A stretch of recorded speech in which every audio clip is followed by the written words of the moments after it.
అందరికీ నమస్కారం. నేను మీ దివ్యాల్లూరి.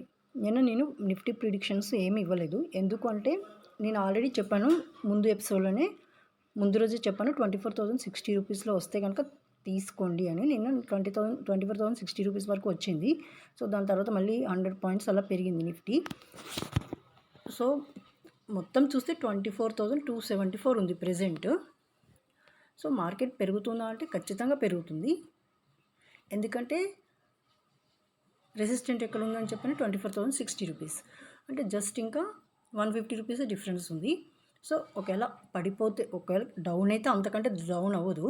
సో పెరిగితే మాత్రం 24,750 800 వరకు వెళ్తుంది. అయితే ఈరోజు నిఫ్టీ ఎక్స్పైరీ ఉంది, అలాగే స్టాక్ ఎక్స్పైరీ ఉంది, ఈవెన్ ఆల్ మంత్ ఎక్స్పైరీ కూడా ఈరోజే ఉంది. మొత్తం మంత్ ఎక్స్పైరీ ఈరోజు. కాబట్టి మార్కెట్ చాలా అప్ అండ్ డౌన్స్ ఉండొచ్చు. సో నన్ను అడిగితే నిఫ్టీ మీరు నెక్స్ట్ వీక్కి తీసుకోవడం బెటరు, డిసెంబర్ది.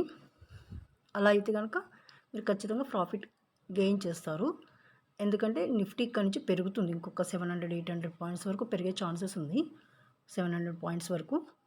కాబట్టి నెక్స్ట్ వీక్ ఎక్స్పైరీ తీసుకుంటే మీరు ప్రాఫిట్స్ గెయిన్ చేయొచ్చు. ఈరోజు అంటే రిస్క్ అవ్వచ్చు, చెప్పలేము ఈరోజు మార్కెట్ ఎలా ఉంటుందో, మేబీ అప్ అండ్ డౌన్. ఒకవేళ 24,340 330 340కి వెళ్తే కనుక నిఫ్టీ పెరుగుతుంది ఈరోజు. కాబట్టి చూసి తీసుకోండి, ఓకేనా.